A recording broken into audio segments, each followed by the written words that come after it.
It's been all NFL here, too. Boy, what a busy day we had. Yeah, so much news. I mean, I literally at 11 o'clock last night had so much NFL news because the free agent period begins today. So all the stories that we had yesterday, not official until today. And it really got rolling with the Broncos signing Case Keenum to a one-year, $18 million deal. So that took Denver out of the sweepstakes for Kirk Cousins. Really, it was never a sweepstakes, Chris. It was really just we were the build-up to where is Cousins going to go, and then basically he's known all along what team. It was four choices. And he's obviously has known all along, I want to go to Minnesota. They're going to make me a great offer. I know that. And they're going to be a team that has a roster that can win right away. And at the end of the day, that's what he decided to do. So a team like the Jets, did they do anything wrong? The Jets do anything wrong? I mean, I don't know that they even had their shot. I mean, what do you do if you're McCagnon? You didn't do anything wrong. You just never really got a shot because Cousins want to go play for a team that could win. Now, that's what you did wrong. You didn't have a team ready to win. You would have made a case for we have a lot more cap space left over to bring in better players, and we're going to win sooner than later, but we're not going to win now. Mm-hmm. And then Minnesota, I'm telling you right now, that Cousins is no lock to do what Keenum did last year. Keenum took that team to the championship, right? You were surprised. We were all surprised. Stunned. And now he's going to go and deal with John Elway in Denver. Keenum signing a one-year, $18 million deal. Zach Bye joins us from the Mile High. Good morning, Zachary Bye. Hey, good morning to you guys. What's going on, fellas? What's going on, man? How you doing, all right? I'm doing great. It's good to hear your guys' voices. I was listening in as I often will do, just to check in 5-10 minutes at a time, get a gauge of the temperature in the capital region, of what's going on, and it's great to be on with you guys once again. And I guess what you're doing right now in your world, in your sports world in Denver, it's nothing but Broncos, especially after the signing of Case Keenum to that one-year, $18 million deal. Yeah, and we've been waiting for a while, and like when I say a while, like week 6 to find out who the next quarterback was going to be. The Broncos fan base identifies with quarterbacks. Just like you could say, in Pittsburgh, a team you grew up cheering for, Roger, it's defense there typically. Baltimore's defense. You could say Chicago, middle linebacker.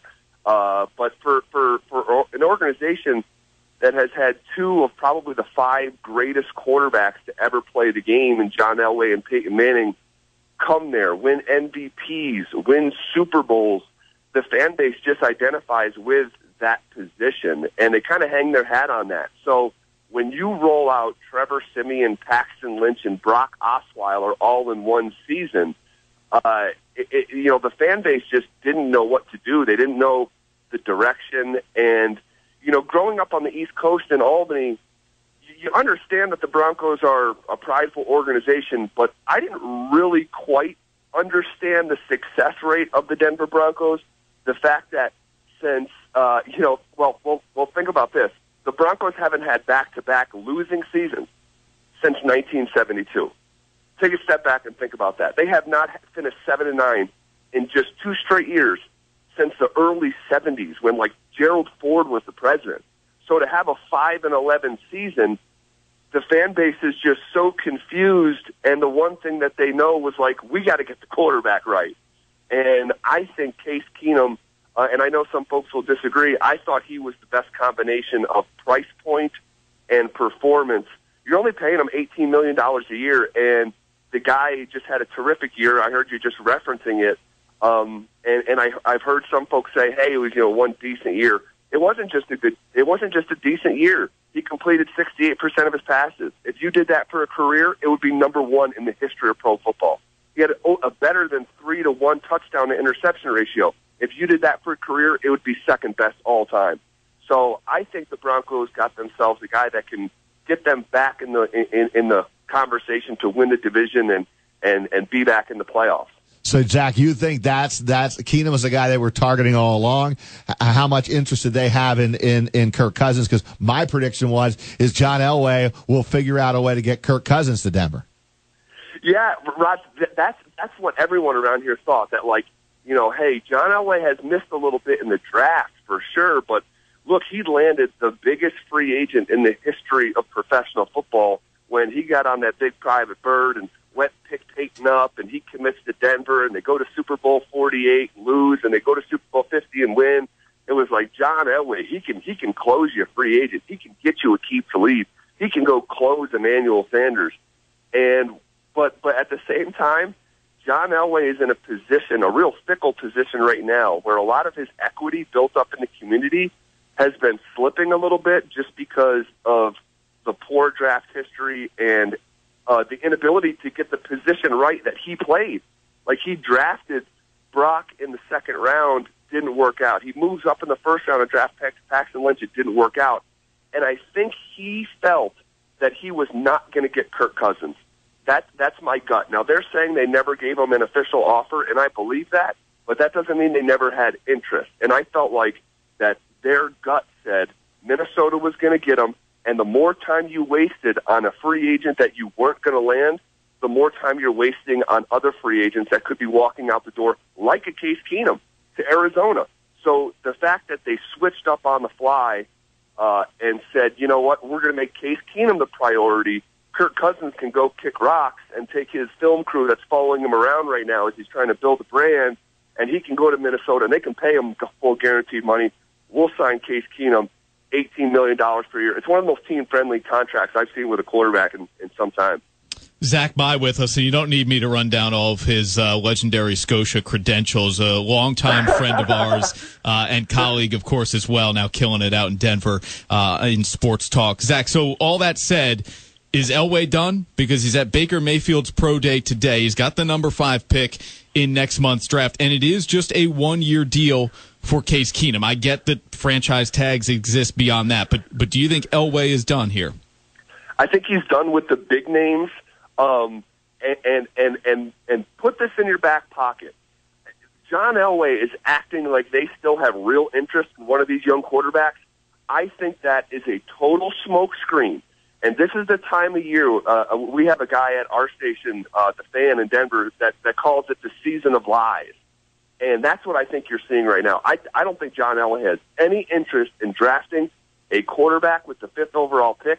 I think he's going to either try to trade back or try to get a Quentin Nelson or something to that effect, a Minka Fitzpatrick, a Mike McGlinchey, whatever. Because this football team has too many holes to fill.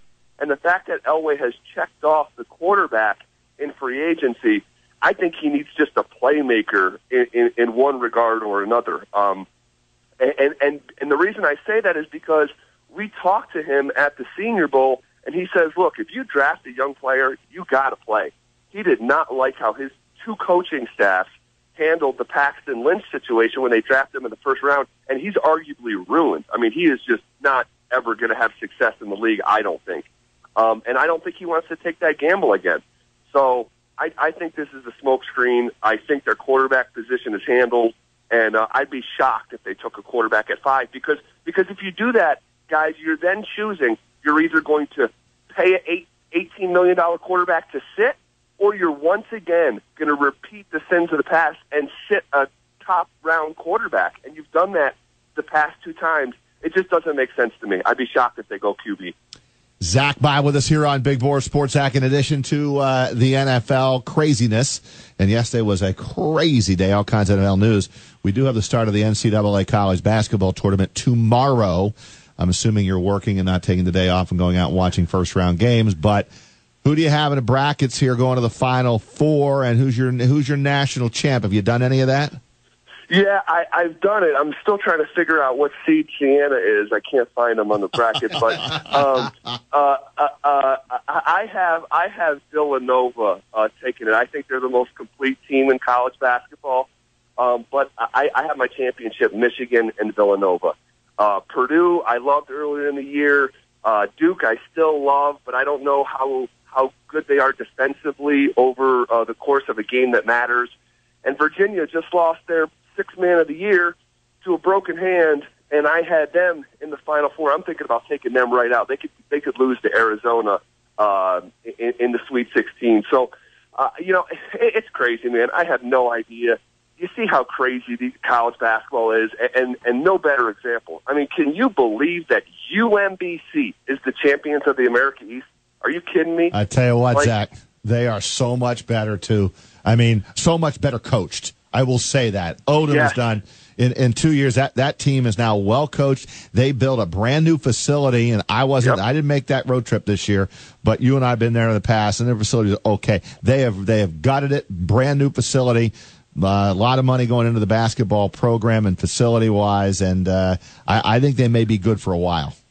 Yeah, and I said that to a mutual friend of ours, Steve D'Agostino. I said to him the past 2 seasons, I said, watch out for UMBC. It's a sleeping giant if that dude Ryan Odom, decides to stay there. If he decides to stay there, now he could jump after this year, I think, if he gets a job offer, and he may. But if he decides to stay there and build a culture the way that Will Brown had at Albany when he had a chance to leave, if he stays there, they have a new facility, they have a championship under their belt in which you can recruit on, but also, most importantly, college basketball is about recruiting. And they're in Baltimore, Maryland. I mean, that is a hotbed of basketball culture. So, and the fact that they have a new facility, like you just referenced, it's a sleeping giant. It was fun to watch Vermont lose on national TV, though. I'll say that. I got to be honest with you, and I am a fan of John Becker. I think he's obviously a phenomenal coach, and what a job he's done with that program. But I really enjoyed watching Lyle shoot over Trey Bell-Haynes to win that game pretty much at the buzzer, and the storming of the court at Patrick Gymnasium. And you've been there, and you know what the atmosphere is like. That was pretty good stuff. Oh, I loved watching all those 85-year-old crusty peoples go back to their mountainside bungalows. I love it. And I'll say this. Albany obviously fell short, a massive disappointment in the quarters, but another 20-plus win season for Will Brown, that's not hard to do. They've done it 4 of the last 6 years, and I know you guys have been all over it, but how about Joe Cremo, first team All-League?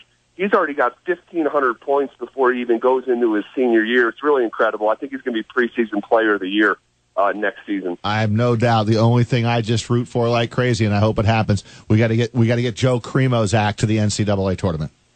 It would be a travesty, right? Because 4 years. 4 years, one, and now he's down to 1. He's a senior next year. He's got 1 year left for Coach Brown and that program to make a run and get to the NCAA. I know. It's crazy how fast that goes.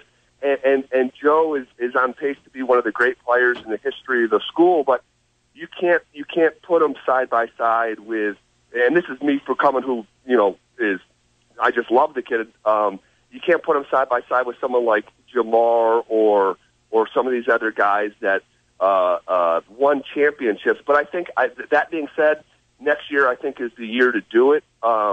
But that also being said, they've had great seasons every year. I mean, Joe hasn't been a part of a team that didn't win 20 games, which is the benchmark of success. They just haven't been able to get over the hump. Yeah. And I hope next year is the year to do it. Yeah, me too. Zach, congratulations. I know you and Ashley found out it's going to be a baby boy. So have you had any success yet on selling as a first name Jim, Thurman, Andre, or Bruce? That